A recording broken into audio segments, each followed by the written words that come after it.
예, 이철입니다. 우리 이낙연 총리 후보자님께 먼저 축하의 말씀을 드립니다. 선거를 무려 5번이나 치르신 분이기 때문에 저는 개인적으로는 충분히 검증이 되신 분이다 이렇게 생각을 하고요. 국회의원도 하시고 또 민선 도지사도 하시고 총리 되신 분은 근래에는 이완구 전 총리 말고는 없으신 것 같아요. 국회도 알고 지방행정을도 아는 분이 저는 국무총리 되신 거는 문재인 대통령께서 잘한 선택이다. 개인적으로 그런 생각을 갖고 있습니다. 저만 그런 줄 알았는데 여론조사를 보니까 상당히 많은 국민들이 기대를 하고 있습니다. 이 갤럽 조사인데요. 갤럽이 3월 16일부터 18일까지 이낙연 후보가 국무총리로 적합하냐 이렇게 물었더니 60%가 적합하다고 얘기했고요. 5%가 적합하지 않다고 했습니다. 그러니까 부정적으로 보시는 분은 거의 없다는 얘기입니다. 이 60%라는 거는 그전에 총리 후보자로서 인사청문 직전에 여론조사를 통해서 적합도를 따져봤을 때 제가 실명 거론 안 하겠습니다만 가장 많았던 분이 39%였습니다. 그러면 60%라는 거는 거의 국민들의 엄청난 다수가 지금 기대를 하고 있다는 얘기이고요. 이 기대만큼 총리께서 잘 해주시기를 제가 좀 말씀을 드리고 싶습니다. 저는 준비된 총리라고 생각합니다만 조금 아쉬운 점도 있습니다. 어떤 게 아쉬우냐면 총리 후보로 지명되시고 나서 이러저런 언론 인터뷰나 이런 말씀하시는 것, 또 저희가 서면으로 질문 드렸을 때 답변하시는 거 보면 평소에 성품을 저도 가까이서 뵙기 때문에 알아서 이해가 되긴 합니다만 조금 소극적이다. 좀 책임 총리, 우리 시대가 지금 요구하는 게 책임 총리라고 하고요.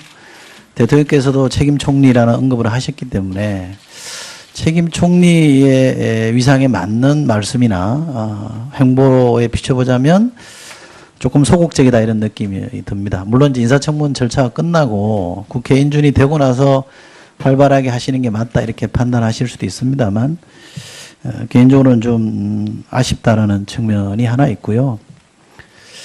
또 총리가 대통령이 임명하는 자리이긴 합니다만 국회 동의를 거치는 자리잖아요. 그러면 내각을 통할하는 자리에 있기 때문에 총리의 소신이 뭔지도 밝히고 거기에 대해서 국민들이 어떤 입장을 갖고 있는지도 또 알게 되고 이런 소통의 과정을 통해서 총리로서 정부 정책을 어떻게 풀어갈지에 대한 입장을 밝히면서 국민적인 동력이라 그럴까요? 이런 걸 확보하는 노력이 좀 필요한데 좀 부족하다는 판단이 있습니다만 오늘 이런 청문회를 통해서 좀 더 적극적으로 우리 총리 후보자의 소신을 좀 많이 말씀해 주시면 좋겠다 이렇게 생각합니다. 우선 제가 가장 먼저 질문 드리고 싶은 거는 이겁니다. 이 도지사를 지내셨기 때문에 아무래도 지방 분권, 지방자치에 대한 소신은 아주 강하실 거라고 생각합니다. 문재인 대통령도 그렇게 공약을 하셨습니다만 지금 우리 헌법에 있는 국무회의에 빗대서 광역단체장이 참여하는 이른바 제2의 국무회의를 운영하겠다, 신설하겠다 이런 입장을 밝혔습니다. 저도 그런 거는 필요하다고 보고요. 그래서 어느 지역 대통령이냐에 따라서 그 지역 발전이 달라지는 게 아니라 광역단체장들이 대통령과 총리와 머리를 맞대고 지역 현안을 논의하는 그런 자리가 저는 신설되는 게 100% 맞다고 봅니다. 그런데 어떻게 할 건지에 대한 방법을 좀 더 구체적으로 밝혀주셨으면 좋겠습니다. 근데 이게 국무회의처럼 헌법에 어차피 이제 개헌 절차가 예정되어 있으니까 헌법에 명시하실 건지 아니면 개헌되기 전에는 정부조직법에 제2국무회의를 신설해서 운영을 하실 건지 그 부분을 좀 상세히 설명을 좀 해 주십시오. 이제 아직 최종적인 안이 나와 있는 것은 아닙니다. 다만 현 단계에서 저의 개인적인 생각으로는 제2국무회의라고 하면 헌법 개정이 필요한 사항이기 때문에 좀 더 신중할 필요가 있다 생각하고요. 정부조직법에 넣기에도 좀 균형상 좀 안 맞는 게 있습니다. 다른 정부조직과 어느 열에 놓을 것인가 하는. 그래서 제 생각에는 가칭, 국무회의라는 명칭을 쓰기는 좀 무리고요. 중앙지방협의회 이런 이름으로 별도의 특별법을 만드는 게 필요하지 않겠는가 생각합니다. 그 정부 조직법 명시하는 것보다는 특별법으로 가는 그게 좀 더 좋겠다. 자연스러울 것 같습니다. 그리고 길게 보면 헌법에 그 근거가 들어가는 게 좋겠다 이런 입장이신 거죠? 이제 내년 개헌 특위에서 합의가 될 수 있다면 지방으로서는 가장 바람직한 방향이 그거라고 생각합니다만 단지 개헌 사항이기 때문에 지금 말씀드리기는 조심스럽습니다. 네. 문재인 대통령이 최근 뭐 취임한 지 한 2주 정도 됩니다만 이런 평가를 해요. 해도 너무 잘한다 이런 평가들을 많이 합니다. 그게 뭘까? 왜 저런 평가를 할까라고 생각해 보면 이 대통령이 권력자가 아니고 우리 이웃이고 국민의 심부름꾼이고 우리 삶을 챙기는 일꾼이다 이런 인상을 주고 느낌을 주니까 우리 국민들이 박수를 치는 거라고 생각합니다. 저는 총리도 그래야 된다고 생각합니다. 총리가 제가 대정부 질문을 해보니까 하나만한 얘기를 억수로 굉장히 폼 잡고 마치 거창한 얘기 하듯이 하는데 알맹이는 하나도 없고 굉장히 형식적으로 시간만 낭비하는 그런 게 많았거든요. 그러지 않았으면 좋겠다. 그러니까 총리가 국회 와서 답변할 때는 알맹이를 갖고 뭔가 수기하는 자세로 얘기를 해줬으면 좋겠다는 생각을 갖고 있고요. 그래서 총리께서도 지금 문재인 대통령이 보여주시는 것처럼 저래서 국무총리구나. 나라 일을 총괄하는 그야말로 국무총리구나. 이런 느낌을 줄 수 있기를 제가 기대를 하겠고요. 관련해서 대통령도 뭐 첫 100일 플랜이라는 걸 갖고 있지 않습니까? 총리께서도 비준이 되면 전 첫 100일 플랜 같은 걸 가지는 게 좋겠다고 생각하고요. 이른바 대통령 어젠다만 있어서는 안 되고 총리 어젠다도 있었으면 좋겠는데 이 첫 100일 플랜, 총리로서의 첫 100일 플랜 또는 총리 어젠다와 관련해서 인준이 되시면 제일 먼저 뭐부터 하실 건지 좀 질문 드리겠습니다. 총리로서 말하자면 국가 전체로서는 일자리위원회를 가동한다든가 국정기획자문위원회를 가동하고 거기에 총리실이 참여한다든가 하는 문제가 있습니다만 저의 행보로서는 갈등이 심한 현장을 가서 말씀을 들어보고 싶습니다. 예, 수고하셨습니다. 다음 질의는 자유한국당에 존경하는 박명재 위원님 수고하시겠습니다. 종의원 위원장님, 제가 의사 진행 발언 잠시만 하고 넘어가겠습니다. 의사 진행 발언 잠시 허락해 주시겠습니까? 질의 전에요? 예, 잠시만. 1분만 짧게 하시죠. 짧게 하겠습니다. 저희 1분만.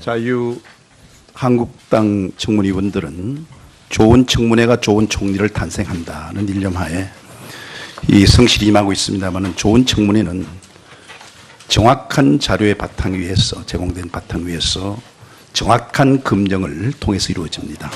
좋은 청문회는 총리 본인을 위해서도 그렇고 국민의 알 권리 차원에서도 그렇습니다. 아까 우리 경대수 의원이 지적한 그 건들 있지 않습니까? 제출 요구건. 이거는 역대 국무총리와 역대 장관들 인사청문회에서 제출됐던 내용들이고 지금 현재 서훈 국가정보내정자의 경우도 모두가 제출되었습니다. 이것은 해당 부처에 확인한 사항입니다.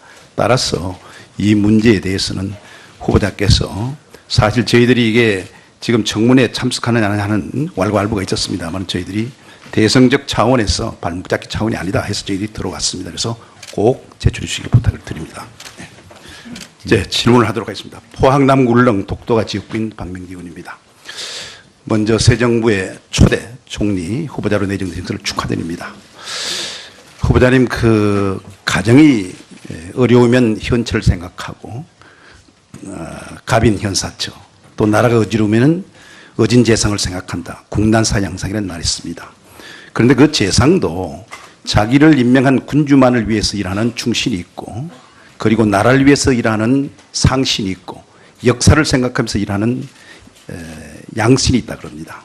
총리께서는 평소 이 국무총리가 되기를 꿈꿔왔다 그러는데 왜 총리가 되고자 했으며 어떤 총리가 되기를 원하는지 말씀해 주시고요. 한마디만 더 붙이면은 세간의 후보자가 총리로 내정된 것은 지난 대선 과정에서 호남의 지지를 이끌어내고 대선 결과 호남에서 몰표를 받은 대한 보상 내지는 배려 차원이라는 시각이 있습니다. 요점에 대해서 말씀 한번 해 주시죠. 예, 제가 총리가 되고 싶다는 걸 여러 차례 말씀드렸습니다. 서로 의견이 달라서 좀처럼 조정을 못하는 그런 일들이 현실에서 너무 많기 때문에 제가 그런 일을 좀 해보면 어떨까 하는 생각을 했었습니다. 총리가 된다면 두루두루 많은 의견을 듣고 황희정승 그러면 부정적으로 생각하시는 분도 많습니다만 좀 짧게 좀. 네, 저도 국민의 의견을 두루두루 듣는 그런 총리가 되고 있습니다. 아까 호남 말씀 주셨는데 광주, 전북, 전남 3개 광역자치단체 중에서 전라남도의 지지도가 가장 낮았습니다. 그것으로 답변을 대신하겠습니다. 좀 섣부른 질문입니다만 만일 총리가 되신다면 총리가 마지막 꿈입니까? 아니면 더 이상의 꿈을 갖고 계시죠? 짧게. 원래 총리가 되고 싶다는 생각은 있었지만 되리라고는 생각을 못했습니다. 이것도 지금 사실은 없었던 현실이 닥친 겁니다.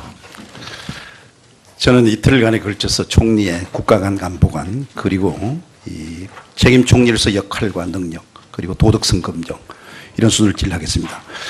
국정현안에 대해서 단도직입적으로 묻겠습니다. 짧게 좀 대답해 주시면 좋겠습니다.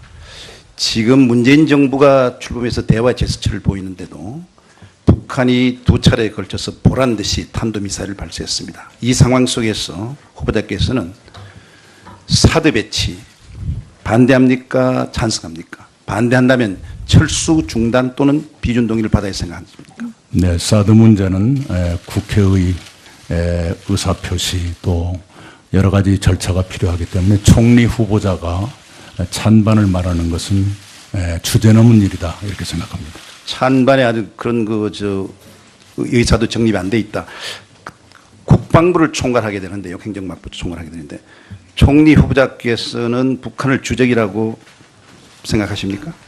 군사적으로는 적으로 규정되어 있습니다. 주적이란 말은 동의하지 않습니까? 그냥 적입니까? 국방백서에도 주적이란 그건 제가 알고 단어가 있습니다. 주적이라는 것이 다른 뜻이 아니고 주된 적입니다. 군사적 독도를 갖다가 넘내보는 일본이 적도 될 수 있고 호시탐탐 계속 우리 정부를 갖다가 우리 또 국가를 갖다가 노리고 있는 그런 거 북한은 주적 아닙니까? 군사적으로는 주요한 적이다 하는 건 틀림없는 사실입니다. 그러나 총리가 군사만 생각할 수는 없다고 생각합니다. 후보자가 16대 국회의원 시절에 국회에서 북한 인권 개선 촉구 결의안을 표결할 때 그때 반대한 의원이 9명 있었습니다. 지금도 같은 입장이십니까? 짧게. 네, 그 당시에 당론에 따랐습니다. 당론에? 네. 그게 당론이기 때문에 지금은 어떻습니까? 지금은 정부하고 상의를 해봐야 되겠습니다만 인권 개선이 필요하다고 생각합니다. 2010년에 국회에서 천안함 규탄 결의안 중에서 북한이 배후라는 내용을 삭제하는 수정안에 동의를 하셨습니다. 지금도 북한을 천안함의 배후로 보시는지요? 안 보시는지요? 북한을 배후로 생각합니다. 지금 하고 있다, 정부의 발표를 신뢰합니다. 지금 이 금강산 관광 재개 그리고 개성공단 재개 및 확장 이런 것과 더불어 햇볕 정책에 대해서 어떤 생각을 갖고 계십니까? 네, 햇볕 정책은 그 당시에 우리 대한민국의 역대 대북 정책의 새로운 지평을 열었다고 생각합니다. 그러나 그때그때의 국면에 따라서 햇볕 정책의 운영에는 유연성이 필요하다 이렇게 봅니다.